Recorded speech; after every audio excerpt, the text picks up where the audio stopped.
तर आता तणनाशक कुठले वापरावे आणि कीटकनाशक कोणते वापरावे या संदर्भात तुम्हाला सांगू इच्छितो की तणनाशक जर वापरायचं असेल तर तुम्ही इमॅजिक हायपर जे गोल पाण्याचं आहे आणि रुंद पाण्यासाठी जे गवतवर्गीय म्हणतो आपण, तर इमॅजिक हायपर आपण वापरू शकता.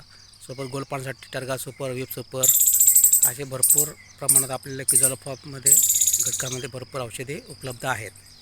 आता कीटकनाशकामध्ये कुठली औषधे वापरावे, तर कीटकनाशकामध्ये शेतकरी मित्रांनो आपण जसं की आता इमोमॅक्टिन बेन्झोएट आहे, प्रोपेनस हायपर आहे, क्लोरोस हायपर आहे, यापैकी कुठलंही औषध तुम्ही याच्यामध्ये वापरू शकता. पण मित्रांनो, मिश्रण तयार करताना काळजी घेणे, खबरदारी घेणे खूप गरजेचं आहे.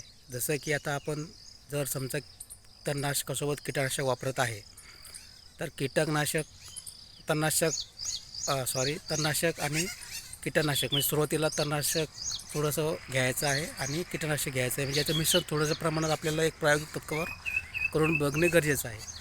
तर याच्यामध्ये असं होईल, जर औषध घट्ट झालं नाही किंवा औषध फाटलं नाही तर ते फवारण्यास योग्य ठरेल. अन्यथा जर ते औषध इथं फाटत असेल, घट्ट होत असेल, तर तुम्ही औषध मिक्स करू नका, ही खबरदारी घ्या. कारण सगळ्यात जास्त शेतकऱ्यांची चुका इथं होतात आणि कारणीभूत ठरवतं की तुम्ही सांगितल्याप्रमाणे मी औषध फवारले, आम्हाला रिझल्ट नाही भेटला, असं झालं आहे. पण मित्रांनो, खबरदारी याची घ्या की औषध फाटणार नाही.